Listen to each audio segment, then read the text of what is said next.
Belum lama saya ke Palembang, panitia bingung cari saya karena pagi nggak ada acara, baru jam 9.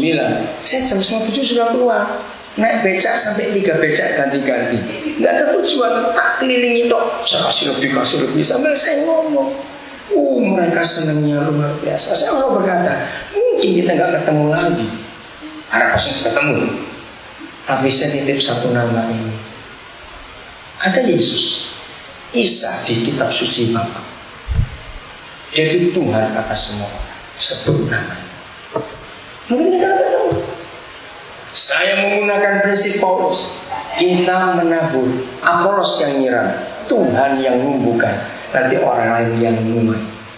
Loh, apa susahnya cuma nabur saja kok kangen? Gereja tidak pernah ngajar ini. Coba lihat berapa persen. Saya pernah punya riset, lebih 80% orang Kristen karismatik mulutnya keras letling.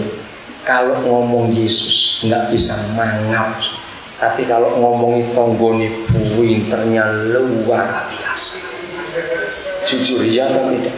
Kalau ngomongin orang hebat, dari pagi sampai sore nggak habis bahannya. Kalau ngomong Yesus kok susah. Nah, betul. Karena gereja hanya ngajar berkat, asal pinter nyanyi cukup.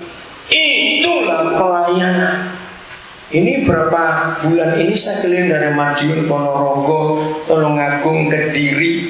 Ini muter dari bulan Januari itu Banyuwangi. Banyak tukang becak yang saya berkat. Nah, tanggal 13 April itu minggu saya di Madiun.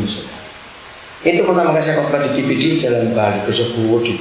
Jam 6 kebaktian saya nginep di Ponorogo, jam 5 sudah berangkat.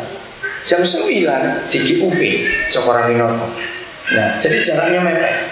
Gembalanya bilang kita makan dulu, karena kami tahu kami 6 orang, satu tim belum makan dari pagi dari Ponorogo.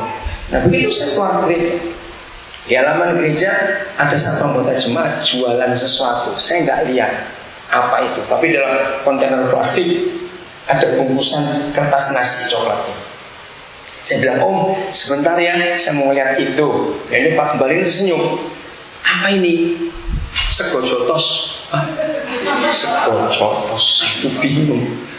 Apa itu sego jotos? Saya nggak pernah tahu. Jotos itu ini, tinju.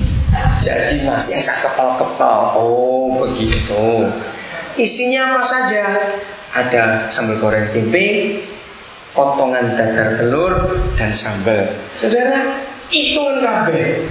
Hah? Jangan jual kaki. Semua Om. Iya. Loh, kenapa?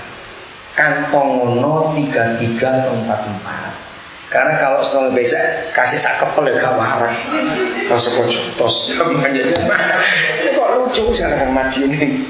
Terus dia tanya, itu siapa kan Om? Suruh anakmu, saya kan ada 2 anak yang dijaga. Bagikan ke mereka. Dia senangnya. Karena langsung habis. Kamu saya belum semua 39 bungkus. Pas saya keluar, saya bengok. Pak becak, bagian itu nasi, Tuhan Yesus berkati. Apa sih nggak bisa ngomong? Langsung berangkat. Saudara, selesai sarapan, kami cuma jalan kaki karena cuma 3 rumah dari GUP. Warung enak sekali di Madiun. Saya sadar, saya kehabisan tisu. Pas nempel di sebelah kanannya GUP ada kios kecil. Saya mampir sebentar, cari tisu. Waktu saya masuk di depan gereja dan kios itu kosong, tidak ada apa-apa. Berapa tisu, saya keluar, ada tukang becak lagi. Sudah tua bapak-bapak itu. Saya masuk lagi. Nah, gembalanya ini karena dia mau menyerahkan saya ke gereja di UP. Jadi dia nungguin saya. Jadi sebentar Om, saya bilang gitu. Kenapa? Waktu saya beli tisu, saya lihat di dasarannya itu ada mie goreng sudah dibungkus dalam plastik. Saya tanya berapa? 6.000. Bungkuskan 2, ambil aqua 1. Keluar saya kasih tukang becak. Saya ngomong dengan bahasa Jawa. Ngomong Pak, mungkin kita nggak ketemu lagi. Saya pendeta, ini untuk makan. Tapi saya titip satu nama, Gusti Yesus Tresno Jenengan. Dia tahu Gusti Yesus siapa, karena menguruskan gereja. Jadi kalau ada apa-apa panggil namanya. Saya percaya Roma 11:10. Kalau siapa berseru pada nama Tuhan Yesus, Urusan apa itu urusan nanti. Betul tidak? Itu cara saya hidup. Saya titipkan nama itu saja. Dia bingung saudara. Isu dapat mie goreng 2 bungkus. Nah kemarin pagi kami nginep di Insumo. Ya, pelayanannya di Kulon Kali istilahnya orang sana. Seberang Berantas itu gereja Islam Masih. Nah saya mau sarapan dulu. Di Kediri saya punya langganan nasi kuning Jalan Mungin Sidi. Saya suruh anak kami, saya cari becak 2 orang bawa becak. Saya keluar, loh kok ada satu bawa anak kecil, anak perempuan. Saya tanya, loh Pak ini anaknya siapa? Ini ragil, kakaknya sebesar, ini dapat koretan, dia bilang begitu. Jadi karena berumur 2 tahunan anak kecil, istrinya kerja di gudang garam, kakaknya 2 sekolah. Jadi tiap hari bapak bawa, iya. Jadi bawa anak perempuan kecil becak tiap hari, bayangkan debunya. Aduh saya mikir bagaimana. Ya saya nggak bisa ngomong apa-apa karena saya nggak punya waktu. Akhirnya turun di rumah warung nasi kuning. Saya panggil mereka 2, ayo makan bareng. Kaget mereka. Kami nggak ngomong. Lihat anak-anak muda dengan saya. Mana ada potongan pendeta? Waktu makan tiba-tiba saya tuh. Bapak-bapak ini pendeta. Kami belum doa loh saudara. Gak usah doa karena makanan belum datang. Kira-kira ngerti gak? Kenapa mereka bisa nyebut kami pendeta? Karena mereka tahu. Ingat, kasih itu hanya Yesus. Satu-satunya buku, catat ya, satu-satunya buku di antara 5 juta judul buku lebih di dunia ini, kira-kira ada 5 juta judul buku lebih. Bukan 5 juta loh, 5 juta judul. Nah, di antara 5 juta judul buku itu hanya satu-satunya buku yang namanya Alkitab yang ada definisi kasih.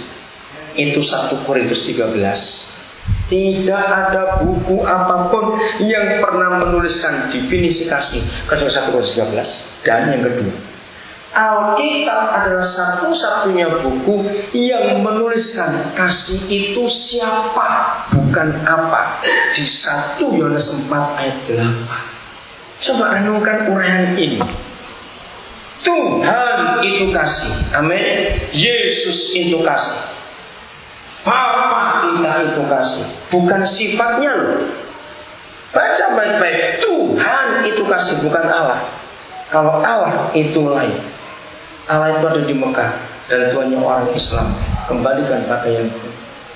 Saya ajak saudara berpikir begini. Mengapa masing-masing agama punya kitab suci? Kitab suci adalah firman Tuhan. Menurut saudara, semua kitab suci agama itu sama atau tidak? Coba jawab. Tidak. Kalau semua kitab suci agama tidak sama, dan kita sudah menyetujui kitab suci ini firman Tuhan, berarti masing-masing Tuhan antar agama itu beda atau sama? Jawab baik-baik. Beda atau sama? Beda. Filosofi kehidupan berbunyi demikian. Seorang manusia itu dinilai dari penampilannya, gelarnya, pendidikannya, status ekonominya, atau dari mulutnya. Salah filosofi. Ayo jawab coba. Mulutnya. Betul? Mari pelan-pelan kita mikir. Wisnu itu firmannya. Wisnu agama apa? Hindu. Mati dibakar. Kalau ada suami mati, jandanya harus ikut dibakar juga. Namanya sati. Betul, itu firman. Hormati, karena itu firmannya dia untuk umatnya. Buddha punya firman. Dan kita tahu, saya nggak usah bahas. Allah punya firman tidak? Coba jawab. Maka itu orang Islam punya apa? Al-Quran.